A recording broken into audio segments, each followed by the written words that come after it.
तो अल्लाह पाक ने वो इधर लगा दिया रिज़्क मेरा। तो अभी कभी सोचा भी नहीं था कि ना कोई फैमिली में जट बड़ा फैमिली में ना कोई एक्टर है ना एक्ट्रेस है, कोई भी अकेला ही निकला। उन्हें हमने जुगतें की बहुत ज़्यादा। तो वो नीचे जब आए ना शोज़ करके अपना, तो वो कह रहे कि आप बात बहुत अच्छी करते हैं तो आपको ड्रामा करवाएं। बस ये था कि एक्टर देखने आए थे तो अल्लाह ने एक्टर बना दिया बस। माशाल्लाह आप बड़े प्यारे हैं, देखो ना कि इमली तो होने वाला कुछ होंदा भट्टी साहब, बहुत ही प्यारे हैं। पहले भट्टी सन तलवारां चुक के लड़ते सन, शलवारां चुक के लड़ते हैं। औज़ बिल्लाहि मिनश शैतानिर रजीम, बिस्मिल्लाहिर रहमानिर रहीम। आप देख रहे हैं न्यूज़ वर्ल्ड यूरोप। मैं हूं आपका होस्ट तारिक भट्टी। फैसलाबाद की मिट्टी जुगत मज़ा तंज मशहूर है इसके लिए। और आज जिस शख्सियत के साथ हम हैं ये हैं जनाब कैसर पिया साहब। बेसिकली फैसलाबाद से ही इनका तल्लक है। स्टेज की दुनिया के बेताज बादशाह हैं। आप इनको सोशल मीडिया पे देख सकते हैं, आप इनको इलेक्ट्रॉनिक मीडिया पे देख सकते हैं, आप इनकी लाइव परफॉर्मेंस से सभी लोग वाकिफ़ हैं। अल्लाह ताला ने बड़ी इज़्ज़तों से नवाजा है। इनसे बातचीत शुरू करते हैं और इनसे पूछते हैं कि वो जो स्टेज की दुनिया है, ये जो इसमें वो किस तरह आए और कैसे इन्होंने ये स्टार्ट लिया। अस्सलाम वालेकुम कैसर भाई। हाँ भट्टी साहब क्या हाल है, ठीक ठाक हैं जी। सबसे पहले तो आपका बहुत शुक्रिया कि आप इतने बिजी शेड्यूल से आपने अपना टाइम निकाला। हम आपके बड़े शुक्रिया। आपकी मेहरबानी भट्टी साहब, आप हमारे भाई हैं तो आपने टाइम निकाला, आपका शुक्रिया। आप आए हमारे पास, बहुत शुक्रिया। तो थिएटर का भाई यही कहना चाह रहा हूँ कि बस रिस्क लिखा होता है ना जो अल्लाह ताला ने किसी जगह पे भी, तो बंदा सोचता कुछ है होता कुछ है, तो वही होता है जो अल्लाह की रज़ा चाहती है। तो बस कैसर भाई, क्वार्टर मंडी, चंग बाज़ार, वड़ैच जट और फिर स्टेज की दुनिया, इसके बारे में थोड़ा सा अपने नाजरीन को बताना चाहें।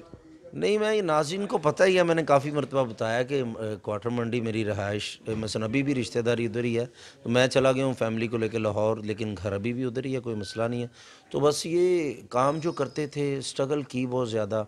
तो एक दुआ कबूल हुई कि अल्लाह पाक से दुआ की कि मेरा रिज़्क वसी कर दे अल्लाह। तो अल्लाह पाक ने वो इधर लगा दिया रिज़्क मेरा। तो अभी कभी सोचा भी नहीं था कि ना कोई फैमिली में जट बड़ा फैमिली में ना कोई एक्टर है ना एक्ट्रेस है, कोई भी अकेला ही निकला। तो पहले मुखालफत हुई बहुत ज़्यादा। फिर मैंने मेहनत की। मेरे वालिद साहब वालदा या मेरे जितने भी रिश्तेदार मामू वगैरह वो मुखालफत करते थे इस चीज़ की कि गलत हो गया बंदा, जटों जो गलत मुंडा निकल आया। तो बस यही है।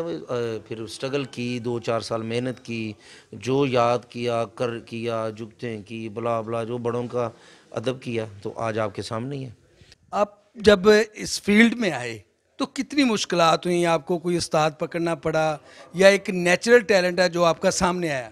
नहीं अच्छा, मेरा फील्ड में आने का कोई ना कभी ज़िंदगी में सोचा ही नहीं था। मैंने एक शोज़ पे गए हैं, शादी फंक्शन था। तो जैसे मोहल्ले में नहीं जुगतें वगैरह करते, हम दोस्त उधर चले गए तो उधर कैसर डांसर साहब हैं, उनका नाम भी कैसर, उन्हें हमने जुगतें की बहुत ज़्यादा। तो वो नीचे जब आए ना शोज़ करके अपना, तो वो कह रहे कि आप बात बहुत अच्छी करते हैं तो आपको ड्रामा करवाएं। तो दोस्तों ने सोचा चलो ड्रामे वाले देखते हैं जाके। तो सुबह साइकिल पकड़ा, अपना साइकिल पकड़ के अरशाद कमाल साहब की तरफ चले गए हामिद रंगीला साहब की तरफ थे, तो वो मिले ही नहीं। फिर अरशाद कमाल साहब की तरफ वो लेके कैसे साहब हमें, तो उधर उनकी शागिर्दी की है। तो बस फिर वो काम पपट से शुरू किया। वो स्कूल शोज़ थे वो उनके ना, जो स्कूलों में बच्चों के शो नहीं होते रिज़ल्ट वगैरह पे, तो वो उधर से शुरू किया। बस ये था कि एक्टर देखने आए थे तो अल्लाह ने एक्टर बना दिया। बस अभी एक्टर बना तो नहीं हूँ, बस कोशिश कर रहा हूँ। तो आवाम को खुश करने के लिए मेहनत करता हूँ। इंशाल्लाह जब तक ज़िंदगी है, जब तक ये काम करूँगा तो बहुत ज़्यादा मेहनत करता रहूँगा। इस फील्ड में आपके कौन से उस्ताद हैं, किसको आप क्रेडिट देना चाहेंगे कि किस उस्ताद का इस पे हाथ है जो आप इस स्टेज पे हैं। मुझे सबसे पहले तो अरशाद कमाल साहब जो मेरे उस्ताद हैं, फर्स्ट उस्ताद। मेरे दो उस्ताद हैं। उस्ताद तो सीनियर जितने भी होते हैं, जो एक बात भी बताए वो आपका उस्ताद होता है, और सीनियर सब उस्ताद होते हैं। अरशाद कमाल साहब लेके मुझे चले। फिर कुछ ऐसा हुआ कि 6-10 साल के लिए अरशाद कमाल साहब ने फील्ड छोड़ दी। मसलन कोई उनका अपना कोई निजी काम था, तो मैं मुल्तान चला गया। सलीम अलवेला साहब, उनकी शागिर्दी की मैंने। तो ये कहते हैं ना कि मेरे उस्ताद अरशाद कमाल साहब भी हैं, सलीम अलवेला साहब भी हैं, और मैं उन सबको अपना उस्ताद मानता हूँ जिनसे मैंने कुछ ना कुछ सीखा है। अच्छा ये बताएं कि जब फैमिली में आपको काफ़ी मुश्किलात लोगों ने मुखालफत की, तो कभी बंदे का दिल टूटता है कि यार छोड़ो इस फील्ड को, और फिर इस फील्ड में आपको पता है जुगत में बहुत सारा, कभी कभी बंदा बहुत ओवर हो जाता है, तो कभी फीलिंग आई यार मैं किस फील्ड में आ गया हूँ? मैं आपको एक बात बताता हूँ कि काम वो छोड़ा जाता है जो बंदे ने खुद किया हो। जब अल्लाह ने आपका रिस्क लिखा हो ना किसी जगह पे, अल्लाह पाक ने उधर से आपका रिस्क देना हो, वो फिर काम में दिल लग जाता है। अभी 4-5 साल हमने बड़ी स्ट्रगल की, पैसा भी नहीं मिलता था, घर वाले भी तंग है, रिश्तेदार भी तंग है, मैं भी तंग हूँ। लेकिन क्या आपके कभी जहन में ये आया ही नहीं कि मैं मसलन ये इस फील्ड को छोड़ूं या ना करूं। तो ऐसा वैसा वो चलता रहता सारा काम। तो अल्लाह का बड़ा करम है, अल्लाह का बड़ा शुक्र है कि अब कोई कभी ज़हन में ही नहीं आया कि मैं ये काम करूं या छोड़ दूं। मतलब मुझे प्यार ही मिला है, जैसे गफूर कोडू साहब अल्लाह जन्नतों में घर करे, उनके साथ अहमद रंगीला साहब के साथ मैंने मुझे जैसे अरशाद कमाल साहब, जितने मेरे उनके सीनियर्स, जुवेद मीर साहब, भुट्टो परवाना साहब, और भी जितने इस्माइल बेग साहब अल्लाह जन्नतों में, अशफाक साता साहब, सफदर साहब, ज़िशान साहब, जितने भी मैं नाम नहीं ले पा रहा, तो मतलब उन्होंने मुझे बहुत ज़्यादा प्यार किया, बड़ी मेहनत की मैंने। फिर तो मैं खुशकिस्मत रहा हूँ इसलिए कि मुझे प्यार ही ज़्यादा मिला, नफ़रत कम मिली है। अभी तक लोग, चंद लोग होंगे जो मुझे नापसंद करते होंगे फ़नकारों में, लेकिन ये मेरा प्यार सबसे ज़्यादा ही है। जब स्टेज पे आप आते हैं तो दुनिया तालियां, क्लैपिंग, बड़ा खुशी का इजहार करती, कैसी अंदर से फीलिंग आती? बड़ा मज़ा आता जी। ये दुआ कबूल हुई है तो ये एक मौजज़ा होता है। मसलन मैं कहूँगा ये मौजज़ा है कि किसी को हंसाना, फिर अच्छी बात पे हंसाना। मैं सब दोस्तों को ये कहता हूँ कि यार माँ बहन की बात ना करो, गंदी बात ना किया करो। तो जब पहले मैं करता था बहुत ज़्यादा, अल्लाह मुझे माफ़ करे, लेकिन अब मैं जो काम कर रहा हूँ ना, उसी में अल्लाह ने बरकत डाल दी। अब जो भी करें तो बड़ा खुशी होती है, लोग प्यार करते हैं। जैसे अभी कुछ हमारे फ़नकार तंग आ जाते हैं सेल्फ़ी, तस्वीर वगैरह वगैरह से, कभी कभी मुझे भी लोग बहुत ज़्यादा तंग करते हैं। तो लेकिन मैं फिर भी उन्हें मतलब बुरा नहीं समझता, क्योंकि ये तो दुआएं की थी। तो बड़ा अच्छा फ़ील होता है जब थिएटर में करते हैं, क्लैप होती है, एंट्री क्लैप होती है। तो बस मैं तो बड़ा खुश हूँ अपनी ज़िंदगी में, और अल्हम्दुलिल्लाह मैं यही कहना चाहता हूँ कि जिस तरह मैं खुश हूँ, मेरे साथी फ़नकार भी इसी तरह खुश हैं। मुझे कोई मायूसी नहीं है, कोई ऐसी मेरी बात नहीं है। मुझे अल्लाह ताला ने वो भी दिया जो मैंने कभी सोचा ही नहीं था। जिस फील्ड से आप हैं उसमें बड़ा ओपन सा माहौल होता है स्टेज का, और बिहाइंड द कर्टन भी। कभी कुछ स्कैंडल बना, कभी कोई लव स्टोरी आई ज़िंदगी में, कभी किसी को, मतलब कुछ लोग दिल फेंक होते हैं, ऐसा कुछ ज़िंदगी का वाकया? देखिए ये बस ये तो जब बंदे की आई हो ना, फिर हो ही जाता कुछ ना कुछ। ये सबके साथ ही होता है। बस स्कैंडल्स बनते हैं, बस वो फिर ख़राब भी हो जाते हैं।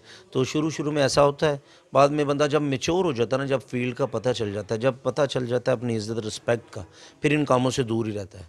और जो इन कामों से दूर नहीं रहता, या नशा हो, सिगरेट हो, मैंने अपनी लाइफ में मेरा ख्याल है ना कभी सिगरेट पी है, ना कोई नशा किया, ना जुआ, ये सारी फील्ड को पता है।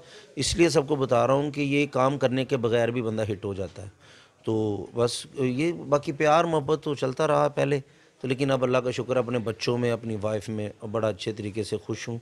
और अल्लाह पाक मुझे इस काम में ना ही लगाए तो बेहतर है। आप इलेक्ट्रॉनिक मीडिया में गए, दुनिया में, दुनिया टीवी में मुज़ाकरात बड़ा आपका फेमस प्रोग्राम है, और माशाल्लाह आप बहुत बहुत अच्छे तरीके से, ये जो आपका किरदार है वहाँ पे, स्क्रिप्ट के बाद कभी कभी होता है कि बंदा अपनी ज़बान से, मतलब कोई स्क्रिप्ट के बैरक भी बोल जाता नहीं है? नहीं, मुज़ाकरात में स्क्रिप्ट है ही नहीं है, एक लफ्ज़ का भी स्क्रिप्ट नहीं है, ना शेर है ना जुगत है। वो फिलबदी काम होता है। क्योंकि जब आप मेरे पास आए हैं, जैसे आप क्वेश्चन कर रहे हैं, उसका आंसर मैं आपको दे रहा हूँ, तो उसमें स्क्रिप्ट तो नहीं है ना कोई भी, या कोई भी बात क्या आप पूछ लेंगे, फिर वो बात में से बात निकालनी होती है। स्क्रिप्ट एक लफ्ज़ भी जो स्क्रिप्ट नहीं होती, वो मेहमान आते हैं उनसे डिस्कस होती है, उनकी बात में से बात निकालनी है।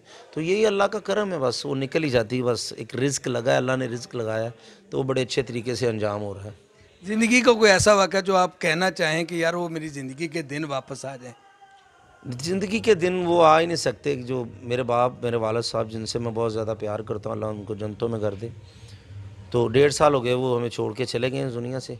तो बस यही, वो दिन वापस तो नहीं आ सकते, लेकिन वो दिन बड़े मिस करता हूँ जब वो घर जाता था, अपना गेट खोलते थे, फिर गले लगाते थे, जब बाहर निकलता था फ़ोन करते थे कैसा शो है, ये ब्ला ब्ला। तो वो दिन ज़िंदगी में ये है कि ख्वाब में ही वापस आ जाएं, वैसे तो नहीं आ सकते। तो मिस करता हूँ अपने वालिद साहब को, अल्लाह उनको जन्नतों में आला मकाम अता करे, जन्नत में। तो बस ये मेरी ज़िंदगी के सबसे जो मेरे लिए बहुत ही मुश्किल लम्हात है, वो मेरे वालिद साहब की जुदाई है। बाकी तो कोई परेशानी नहीं है, बाकी दिन बेहतर से बेहतर हो रहे हैं, पीछे को नहीं जा रहे। सुना है कि आप रेडी पे बोतलें बेचा करते थे? देखिए काम हर बंदा करता है काम, अल्हम्दुलिल्लाह मैंने भी किया है काम, सब ने किया है। तो ये मेहनत करनी चाहिए, तो मैंने भी मेहनत की, सब ने मेहनत की, सब फनकारों ने मेहनत की है।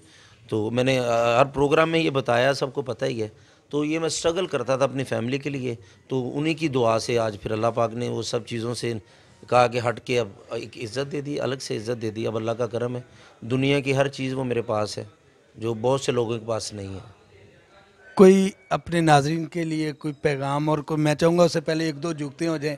लोग तो आपको सुनना पसंद करते तो हैं। वो सुनते ही रहते हैं। बस पैगाम मैं आपको ये देना चाहूँ, भट्टी साहब माशाल्लाह आप बड़े प्यारे हैं। देखो ना कि इमली तो वाला कुछ होंदा भट्टी साहब बहुत ही प्यारे हैं। पहले भट्टी सन तलवारां चुक के लड़ते सन, ये शलवारां चुक के लड़ते हैं। तो मैं बस सिर्फ मैसेज ये देना चाह रहा हूँ कि खुदा के लिए अपने माँ बाप की इज़्ज़त करें। जब माँ बाप होते हैं ना तब कदर नहीं होती। तो खुदा के लिए मेरा बाप मेरे पास नहीं है, तो मैं एक एक लम्हे के लिए उनको मिस करता हूँ। तो बिल्कुल अपने टाइम निकाल के जितने भी आप मसरूफ़ हैं उनसे ज़रूर मिला करें। उनके पास चाहे 10 मिनट 5 मिनट जितना भी हो सके उनकी केयर किया करें। अपने बच्चों के अलावा, अपनी बीवी के अलावा उनकी केयर बहुत ज़्यादा किया करेंगे, क्योंकि ये ऐसा तोहफ़ा है, ये जाने के बाद बहुत ज़्यादा मिस करना पड़ता है। माँ बाप ये 2 रिश्ते ऐसे हैं। तो प्लीज़ प्लीज़ प्लीज़ अपने माँ बाप की, जिनके माँ बाप ज़िंदा है अल्लाह पाक उन्हें ज़िंदा रखे, हयात रखे। तो जिनके नहीं है वो रोज़ाना कब्रिस्तान ज़रूर जाया करें, क्योंकि औलाद सदका जारी है, उनके लिए पढ़ा करें। उनको ये चीज़ें खाने मस्जिद में वो बिस्तरे दे दिए, चारपाइयाँ दे दी, ये नहीं, उनके लिए कुरान पाक पढ़ा करें, दुरूद शरीफ पढ़ा करें, वही उनके काम आएगा। ये खाने चारपाइयाँ बिस्तरे वगैरह ये कुछ काम नहीं आएंगे। बहुत बहुत शुक्रिया जी। Thank you very much. Thank you बहुत शुक्रिया कैसर भाई।